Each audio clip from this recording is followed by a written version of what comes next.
देख रहे हैं न्यूज़ 7 हिंदी। मैं हूं आपके साथ अक्षता मौर्य। आइए नजर डालते हैं उत्तर प्रदेश की मुख्य खबरों पर। उत्तर प्रदेश के प्रयागराज शहर के पौष इलाके के सिविल लाइंस में गुरुवार देर शाम 54 वर्षीय पत्रकार लक्ष्मी नारायण सिंह उर्फ पप्पू को अज्ञात हमलावरों ने चाकुओं से पेट में कई वार करके गंभीर रूप से घायल कर दिया। लक्ष्मी नारायण सिंह को लहूलुहान हालत में मेडिकल कॉलेज के SRN अस्पताल में भर्ती कराया गया, जहां ट्रॉमा सेंटर में उनका निधन हो गया। हमले के तुरंत बाद पुलिस ने आरोपी विशाल को मुठभेड़ में घायल कर पकड़ लिया और उसे अस्पताल में भर्ती कराया गया है, जबकि दूसरे आरोपी साहिल की गिरफ्तारी के लिए पुलिस दबिश दे रही है। प्रारंभिक जांच में पता चला है कि पत्रकार और आरोपियों के बीच किसी बात को लेकर झगड़ा हुआ था, लेकिन हत्या की असली वजह अभी तक स्पष्ट नहीं हो सकी है।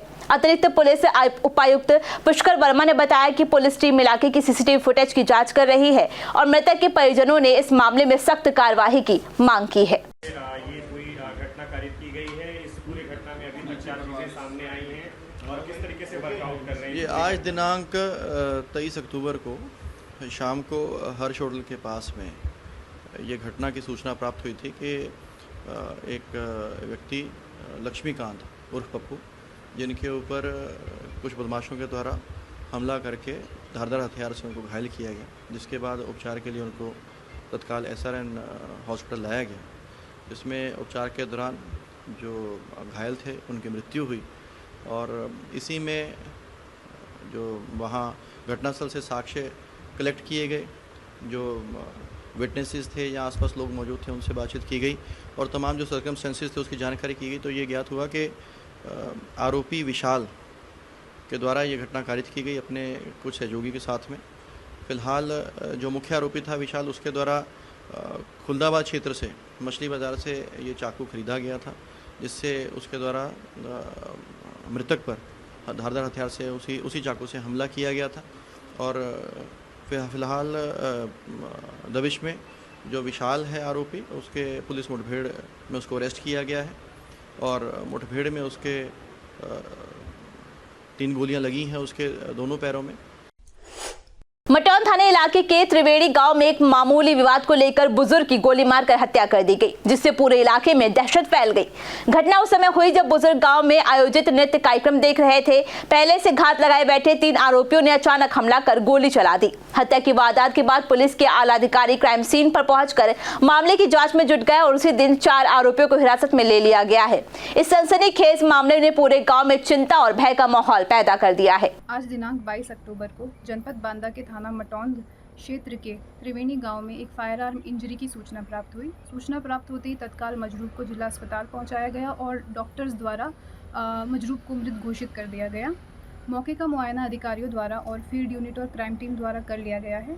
जांच करने पर यह पता चला है कि दोनों ही पक्षों का आपराधिक इतिहास है और आज किसी मामूली बात को लेकर उनके बीच में झगड़ा हो गया था और उसी मामूली बात के चलते उस मामूली विवाद के चलते एक पक्ष ने दूसरे पक्ष पे फायर कर दिया था। कुछ संदिग्ध व्यक्तियों को पुलिस ने हिरासत में भी लिया है और अन्य संलिप्त व्यक्तियों को हिरासत में लेने के लिए 3 टीम्स को गठित कर दिया गया है। तहरीर प्राप्त कर समीचीन धाराओं में मुकदमा पंजीकृत करने की प्रक्रिया जारी है और पोस्टमार्टम की भी कार्रवाई प्रचलित है। बीरू यादव। बीरू कहाँ के रहने वाले हो? त्रिवेणी। थाना क्या है?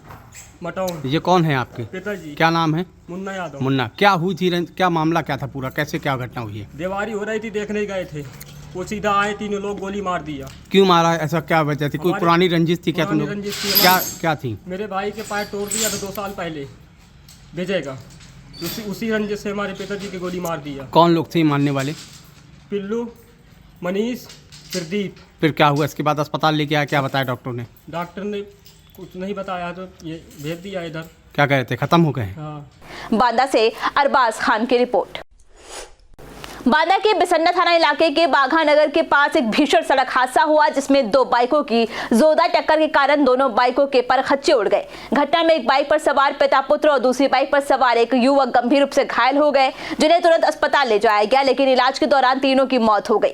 हादसे की खबर से परिजनों में कोहराम मच गया है। पुलिस ने मौके पर पहुंचकर शवों को कब्जे में लेकर पोस्टमार्टम के लिए भेज दिया है और मामले की जाँच शुरू कर दी है। बांदा से अरबाज खान की रिपोर्ट। यूपी की गोंडा से एक सनसनीखेज मामला सामने आया। सोशल मीडिया पर वीडियो जारी करने के बाद विवाहिता ने फांसी लगाकर अपनी जान दे दी। वायरल वीडियो में विवाहिता कहती दिखती है कि मैं तलाक नहीं चाहती, एक ही आदमी के साथ अपनी जिंदगी बिताना चाहती हूँ, इसीलिए मैं तलाक नहीं दे सकती हूँ, लेकिन अपनी जान दे सकती हूँ। वे 4 मिनट के वीडियो में पति द्वारा अपने ऊपर हुए सितम की बात बताती है। मृतका के पिता की तहरीर पर पुलिस ने मुकदमा दर्ज कर लिया है, वहीं पुलिस मामले की जाँच कर रही है। अगर इन्होंने दिल से चाहा होता या मोहब्बत हुई होती थी तो आज छोड़ने के लिए 10 बार सोचते। इंसान को मोहब्बत होती है ना तो इंसान छोड़ने की बात नहीं करता। इनके दिल में मोहब्बत थी ही नहीं, बस और कुछ नहीं। मुझे नहीं पता किसके दम पे वो चल रहे, लेकिन मेरे आंसू या मेरा दिल, मेरा अल्लाह जानता है कि मेरी क्या हालत है।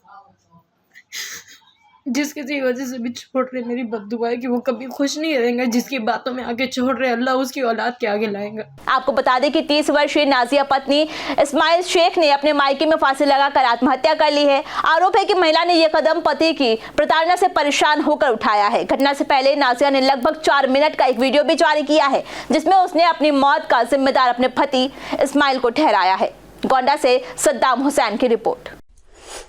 उत्तर प्रदेश के कासगंज जिले के सोरो कस्बे के लहरा रोड पर मामूली गाड़ी खड़ी करने को लेकर 2 समुदायों के बीच विवाद खूनी संघर्ष में बदल गया। बृहस्पतिवार की शाम हुई इस झड़प में दोनों तरफ से ताबड़तोड़ फायरिंग हुई, जिसमें 6 लोग घायल हो गए और एक युवक की हालत गंभीर बनी हुई है। गोलीबारी में घायल लोगों को सोरो सामुदायिक स्वास्थ्य केंद्र में भर्ती कराया गया है, जबकि गंभीर मरीज को अलीगढ़ मेडिकल कॉलेज रेफर कर दिया गया है। पुलिस ने मौके से एक लाइसेंसी 315 बोर राइफल और एक रिवॉल्वर बरामद की है। 3 लोगों को गिरफ्तार किया गया है और दोनों पक्षों के खिलाफ मुकदमा दर्ज कर लिया गया है। सोशल मीडिया पर घटना का वीडियो वायरल हो गया है, जिसमें झड़प और फायरिंग के दृश्य स्पष्ट रूप से दिखाई दे रहे हैं। क्षेत्र अधिकारी नगर आंचल चौहान और भारी पुलिस बल ने स्थिति को काबू में किया है और पुलिस दोनों पक्षों में पूछताछ करते हुए मामले की गहराई से जांच कर रही है। उत्तर प्रदेश की मुख्य खबरों में फिलहाल इतना ही। बने रहिए न्यूज़ 7 हिंदी के साथ।